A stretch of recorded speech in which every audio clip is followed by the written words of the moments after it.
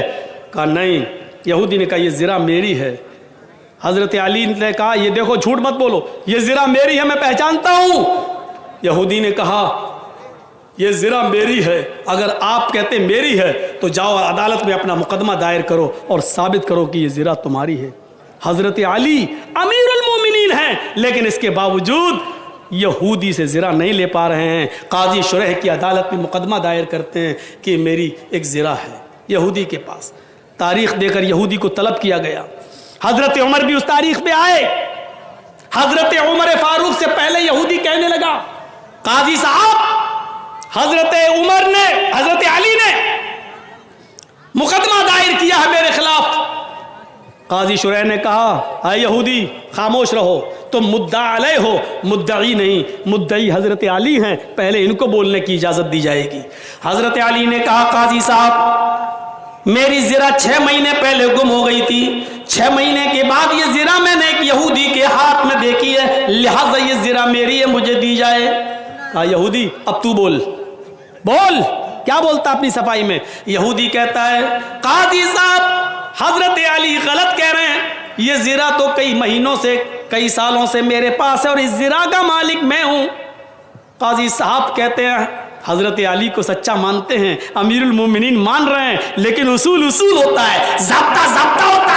فیصلہ سنانے والے کو بہت ہی ہوشیاری سے فیصلہ سنانا ہے. قاضی صاحب نے کہا علی اگر آپ کی زرہ ہے تو اپنے لیے گواہ پیش کرو جو یہ گواہی دے کہ یہ زرہ آپ کی ہے. حضرت علی نے اپنے بیٹے کو پیش کیا, اے حسین یہ حسن گواہی دو, بتاؤ یہ زرہ کس کی ہے. حضرت حسن کٹ گھرے میں کھڑے ہوتے ہیں اور کہتے ہیں قاضی صاحب یہ زرہ میرے باپ کی ہے, دروازے پہ رکھی تھی, گھر کے اندر چلے گئے, تھوڑی دیر کے بعد لوٹ کے آئے تو زرہ غائب. یہی زرہ ہے جو اس یہودی کے پاس ہے اور میں گواہی دیتا ہوں کہ یہ میرے باپ حضرت علی کی زرہ ہے. حضرت حسن کی شہادت پر قاضی صاحب ایکشن لیتے ہیں. قاضی شرح کا جواب دیکھیے, اے علی امیر المومنین آپ کو معلوم ہونا چاہیے کہ حسن آپ کے بیٹے ہیں اور شریعت یہ کہتی ہے کہ باپ کے حق میں بیٹے کی گواہی معتبر نہیں ہے, کیونکہ بیٹا اکثر اپنے باپ ہی کے فیور میں بولتا ہے, اسی کی طرفداری میں بولتا ہے. مجھے افسوس ہے کہ میں تمہارے بیٹے کی گواہی منظور نہیں کر سکتا. شریعت کے مطابق باپ کے حق میں بیٹے کی گواہی کا کوئی اعتبار نہیں ہے, واپس کرو, کوئی دوسرا گواہ لاؤ. حضرت علی نے دوسرا گواہ اپنا غلام پیش کر دیا.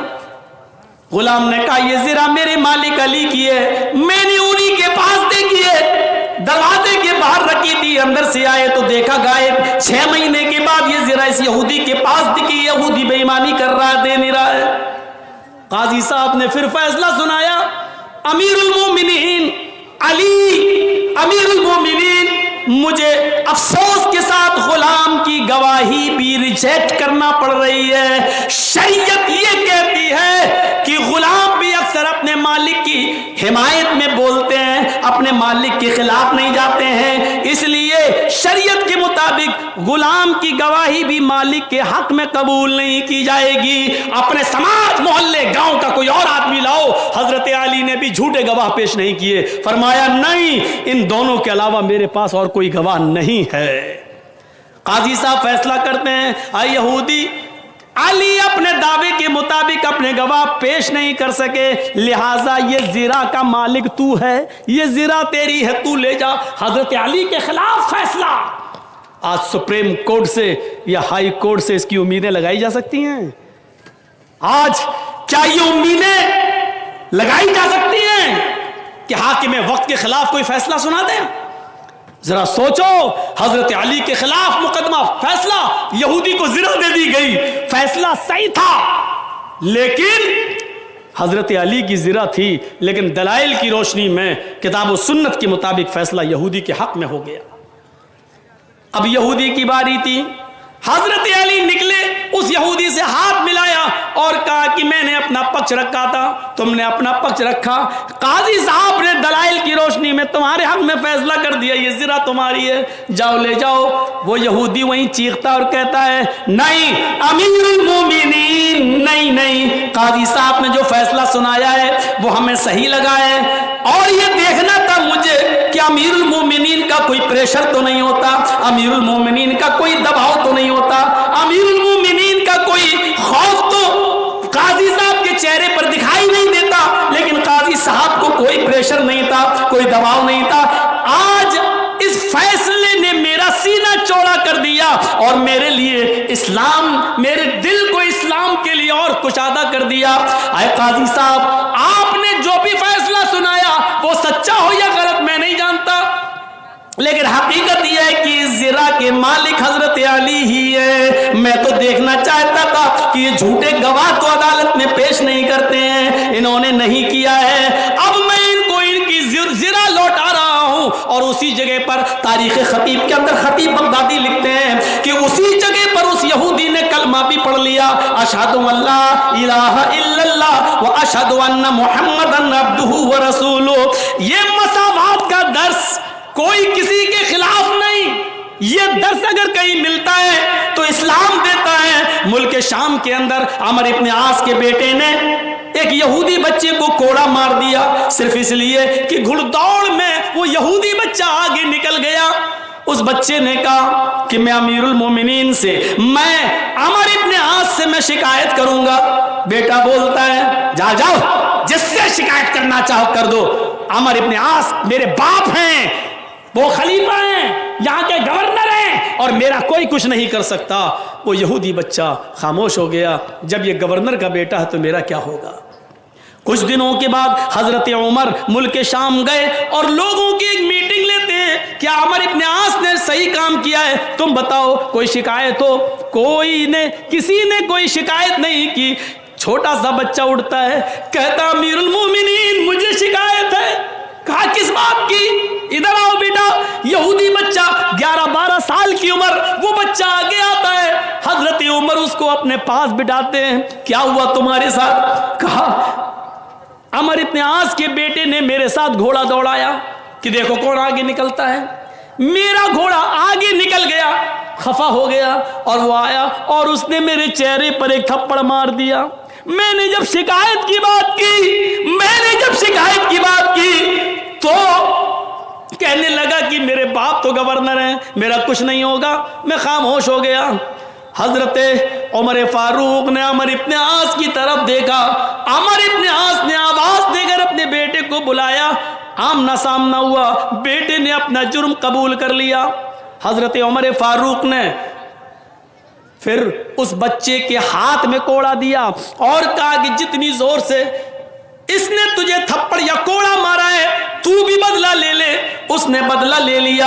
حضرت عمر یہیں پر خاموش نہیں رہے، اس کے آگے علامہ احسان الہی ظہیر نے کہا ہے کہ اس کے بعد عمر ابن عاص کو بلایا، ادھر آؤ، کھڑے ہو جاؤ۔ عمر ابن عاص کھڑے ہو گئے، جلاد کو حکم دیا کہ ایک کوڑا عمر ابن عاص کی پیٹھ پر بھی مارو۔ عمر ابن عاص نے کہا میرا کیا جرم ہے؟ کہا پہلے کوڑا کھاؤ۔ جب کوڑا کھا لیا تو بتایا اے عمر ابن عاص، یہ کوڑا تمہیں اس لیے مارا جا رہا ہے کیونکہ تم نے اپنے بیٹے کو صحیح تربیت نہیں دی، تم نے اپنے بیٹے کو صحیح تعلیم نہیں دی۔ اگر صحیح تعلیم دی ہوتی تو تمہارا بیٹا اس یہودی بچے سے یہ نہ کہتا کہ میرا باپ گورنر ہے، میرا کوئی کچھ نہیں کر سکتا۔ تمہیں نہیں معلوم کہ اسلام لانے کے بعد کوئی چھوٹا اور بڑا نہیں ہے، عدل کا تقاضا یہ ہے کہ تمہیں بھی کوڑا مارا جائے، کیونکہ تمہارے بیٹے کو یہ جرت کیسے ہوئی یہ کہنے کی کہ میں گورنر کا بیٹا ہوں۔ یہ کوڑا تمہیں یاد رکھے گا اور ہمیشہ اپنے بیٹے کو اب صحیح تربیت تم دو گے۔ میرے پیارے ساتھیوں، یہ مساوات کا ایسا درس اسلام دیتا ہے جو دنیا کی کسی تاریخ میں نہیں ملتا ہے، کسی تاریخ میں نہیں۔